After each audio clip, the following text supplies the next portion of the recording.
Hey guys, it's Chelsa Messenger with Picks and Parlays. We're talking college football. Tulane at Houston. We've got a promo code for you guys. It's October if you want 15% off the entire site at picksandparlays.net. Houston favorites in this one -7. The total is 60. And Houston favorites in this game despite it being their first game of the season. Tulane's actually played some games. They're 2-1 on the year, 1-2 against the number. Craig Trapp joining us to talk this game.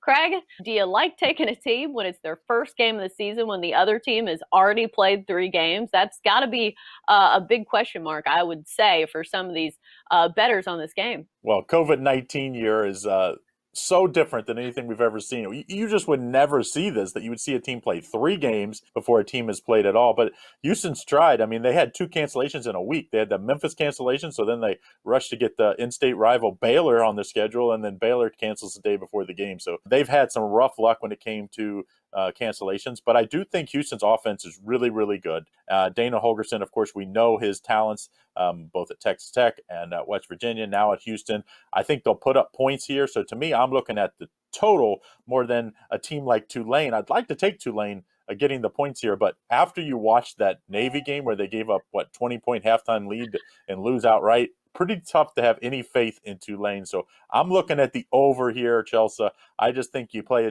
a Tulane team that couldn't stop Navy, and Navy's offense isn't very good this year, at least not what we were used to seeing. And I think that means over here as Houston scores and scores in bunches against a bad Tulane defense. Right. I think Houston might get a little more credit than they are due because they had De'Aaron King last year at quarterback. And as we see with him at Miami, he can make a lot of things go for the offenses.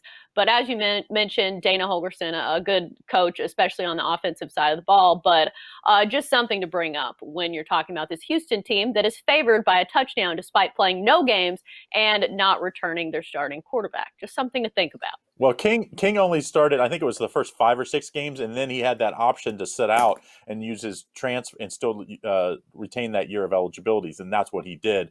And of course, transferred to Miami. So we did at least see other quarterbacks. And let's remember, Dana Holgorsen at West Virginia had 2 or 3 different quarterbacks in each and Texas Tech. And guess what? Every quarterback he's ever had has put up big numbers, and I think you're going to see Dana Holgorsen do just that here. I think this one's a high-scoring game. I think he'll put up points. But let's remember, this Houston defense, they usually give up their fair share of points as well. Right. Most teams in the Middle America region, usually the Big 12, but we'll say the state of Texas, don't play a whole lot of defense.